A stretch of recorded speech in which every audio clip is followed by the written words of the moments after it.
வணக்கம். சற்று முன் கிடைக்கப்பெற்ற மிக மிக முக்கியமான செய்தி ஒன்று வெளியாகி உள்ளது. எடப்பாடி பழனிசாமி அவர்களுக்கு திடீரென்று எடப்பாடி பழனிசாமி அவர்கள் எதிர்பாராத வகையில் அவரது தலையில் விழுந்த மிகப்பெரிய இடி தேமுதிக திமுகவுடன் கூட்டணி வைத்துவிட்டது. அதே சமயம் ஓபிஎஸும் அடுத்த முதல்வர் ஸ்டாலின் தான் என்பதை அறியப்படுத்தியுள்ளார். மேலும் எம்ஜிஆர் அவர்களும் ஜெயலலிதா அவர்களுக்கும் எடப்பாடி துரோகம் செய்துவிட்டதாகவும் எம்எல்ஏ ஓபிஎஸ்ஸின் ஆதரவாளர் சட்டசபையிலேயே பேசியுள்ளார்.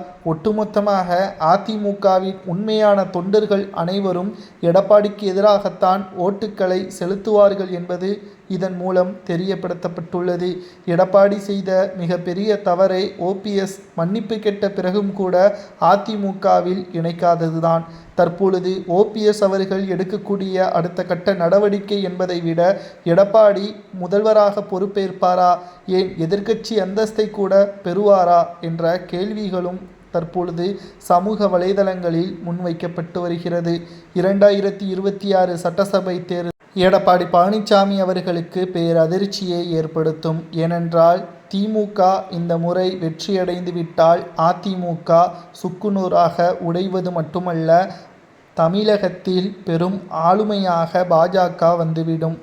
நாட்கள் செல்ல செல்ல அதிமுகவின் அதிகாரங்கள் அனைத்தும் மக்கள் மத்தியிலிருந்து அகற்றப்படும். பாஜக எதிர்க்கட்சியாகவே வலம் வரும். இதற்கெல்லாம் எடப்பாடிதான் காரணம் என்ற குற்றச்சாட்டுகளும் தற்பொழுதே அதிமுகவின் தொண்டர்களே பேச ஆரம்பித்து விட்டார்கள். எடப்பாடியின் ஈகோ, அவரது தலைக்கு மேல் இருக்கக்கூடிய அதிகாரங்களால் தான் தற்பொழுது இப்பேற்பட்ட செயல்பாடுகளில் ஈடுபட்டு வருகிறார். மக்கள் இதை ஒருபோதுமே ஏற்றுக்கொள்ள மாட்டார்கள். எடப்பாடி பழனிசாமி அவர்கள் திருந்தவில்லை என்றால் தோல்வியடைந்து தமிழ்நாட்டில் எடப்பாடி அகற்றப்படுவது உறுதிதான். அடுத்த 20 ஆண்டுகள் ஆனாலும் அதிமுகவால் ஆட்சி அளிக்க முடியாத ஒரு சூழலும் உருவாகும்.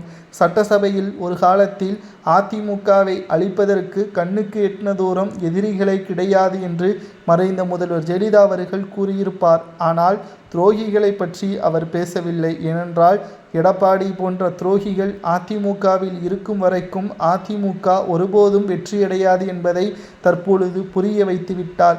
ஓபிஎஸ் அவருக்கு ஆதரவை தெரிவித்திருந்தால் தேமுதிக திமுகவுடன் கூட்டணிக்கு சென்று இருக்காது என்ற தகவலும் தற்பொழுது கிடைக்கப்பெற்றுள்ளது. இதனால் எடப்பாடி பழனிசாமி தலையில் விழுந்த மிகப்பெரிய இடியாக சமூக வலைதளங்களில் பேசப்படுகிறதை பற்றி உங்களது கருத்துக்களை மறக்காம கமெண்ட் வாயிலாக கூறுங்கள்.